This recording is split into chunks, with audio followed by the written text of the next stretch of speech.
एक बार नारद जी के मन में कृष्ण जी को लेकर एक अजीब भाव आया। उन्हें लगा कि ये छलिया रास लीला तो अच्छी कर लेते हैं, राजपाट भी संभाल लिया है, पर इतनी सारी रानियों और पटरानियों के साथ गृहस्थ आश्रम का निर्वाह कैसे करते होंगे। उनके मन में इच्छा जगी कि कृष्ण जी को देखा जाए, उनकी दिनचर्या क्या है, कैसे रहते हैं वो। और इसी मंशा से वो पहुंच गए द्वारका उनके महल। देखा वो रानी रुक्मणी जी के साथ हैं और नारद जी को देखते ही कृष्ण जी ने उनका स्वागत किया और पूछा कैसे आना हुआ। इस पर नारद जी ने बोल दिया कि बस आपके दर्शन की इच्छा हुई। कृष्ण जी ने रुक्मणी जी से कहकर उनका सत्कार किया। अब नारद जी दूसरे महल गए, देखा वहाँ भी कृष्ण जी विद्यमान हैं और उद्धव जी के साथ शतरंज खेल रहे हैं। जैसे ही उन्होंने नारद जी को देखा, उनका स्वागत किया, पाँव पखारे। नारद जी चलकर अब उनके दूसरे आवास पहुँचे। वहाँ देखा तो कृष्ण जी वहाँ बालकों के साथ बैठे उन्हें सत्संग सुना रहे थे।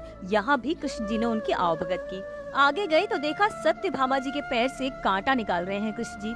यहाँ भी जैसे ही उन्होंने नारद जी को देखा, उनका स्वागत किया, आवभगत की। और इस तरह नारद जी जहाँ गए उन्होंने देखा कृष्ण जी गृहस्थ आश्रम के कार्यों में लीन हैं। जब नारद जी थक गए और एक जगह बैठ गए तो कृष्ण जी ने उनसे कहा कि तुम्हारे आने की मंशा मुझे पता है नारद, और ईश्वर होते हुए भी तुम्हारी आवभगत कर रहा हूँ, क्योंकि इस समय तुम मेरा गृहस्थ आश्रम देखने आए हो और गृहस्थ का आदर्श प्रस्तुत करने के लिए तुम्हें अतिथि मानकर तुम्हारा सत्कार कर रहा हूँ, वरना इसकी कोई आवश्यकता नहीं है, क्योंकि हो तो तुम मेरे पौत्र यानी मेरे पुत्र के पुत्र। अब नारद जी को अपनी गलती का एहसास हुआ और उन्होंने फौरन कृष्ण जी से माफी मांगी।